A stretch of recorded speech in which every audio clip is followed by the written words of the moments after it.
సుధాకర్ గారు ఉన్నారు సార్. సుధాకర్, సరే బండి సంజయ్ గారి సబ్జెక్ట్ అదొకటి. ఏంటి రాజాసింగ్ సబ్జెక్ట్ విషయంలో ఆయన ఒక మాట అన్నాడు, భారతీయ జనతా పార్టీని పైకి రానియకుండా కొంతమంది భారతీయ జనతా పార్టీ ముఖ్య నేతలే కుట్రబోరుతున్నారనేటువంటి కామెంట్స్ని కూడా చేయటం ఏంటి, అసలు ఏం జరుగుతుంది? భారతీయ జనతా పార్టీలో జాతీయ స్థాయిలో చక్రం తిప్పే నాయకులకు రాజాసింగ్ కంట్లో నలుసులో మారాడు సార్. అనేక వేదికల మీద ఆయన భారతీయ జనతా పార్టీలో జరుగుతున్న వ్యవహారాలను ఖండిస్తూ వస్తున్నాడు. అదేవిధంగా ఒక సందర్భంలో చాలా పెద్ద మాట అన్నారు సార్ ఆయన, మా పార్టీలో సంబంధించిన కీలక నేతలకి బీఆర్ఎస్ ఫండింగ్ చేస్తే పార్టీని కూడా వారికి అప్పజెప్పే అవకాశం ఉంటుందని ఒక మాట మాట్లాడారు. అదేవిధంగా కిషన్ రెడ్డి, రాజాసింగ్ ఒకే వేదిక మీద ఉన్నప్పుడు కిషన్ రెడ్డికి డైరెక్ట్ ఆయన కొన్ని సవాళ్ళు కూడా విసిన పరిస్థితి ఉంది. భారతీయ జనతా పార్టీ రాష్ట్రంలో అధికారంలోకి రావాలంటే పార్టీ వ్యవహారాలు మార్చుకోవాలనే రీతిలో ఆయన మాట్లాడారు.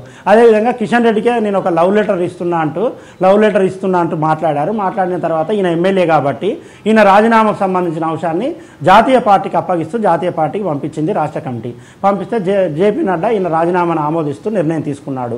అంటే ఆయన ఏం కోరుకుంటున్నాడు అంటే రామచంద్రరావు రాష్ట్ర అధ్యక్షుడు కావడం ఆయన అయితే పార్టీ అధికారంలోకి రాదు అనే భావనలో ఆయన ఉన్నాడు. అందుకే నామినేషన్ వేయడానికి గత నెల 30వ తేదీన హైదరాబాద్లోని నాంపల్లిలో ఉన్న పార్టీ కార్యాలయానికి వెళ్ళాడు. కానీ ఆయన నామినేషన్ వేయాలంటే 15 మంది ఆఫీస్ బేరర్ల సంతకాలు కావాలి. కానీ ఎవరు సంతకం పెట్టకుండా పార్టీ అడ్డుకుంది. వారికి ఆఫీస్ బేరర్లకు ఫోన్లు చేసి వారిపైన ఒత్తిడి తెచ్చారు. నామినేషన్ పత్రం మీద సంతకం పెట్టకుండా అడ్డుకున్నారు. కాబట్టి నేను రాజీనామా చేస్తున్నట్టు ఇచ్చాడు. ఆ రాజీనామాను ఆమోదించారు. ఆయన పార్టీలో జరుగుతున్న అంతర్గత వ్యవహారాలపైన అసంతృప్తిగా ఉన్నాడు సార్. ఆయన ప్యూర్ హిందుత్వవాది. ప్రస్తుతం అమర్నాథ్ యాత్రలో ఉన్నాడు. అమర్నాథ్ యాత్రలకు వచ్చిన తర్వాత ఆయన రాజకీయ భవితవ్యం ఏంటి, రాజకీయ భవిష్యత్తు ఏంటని ప్రకటిస్తారు సార్.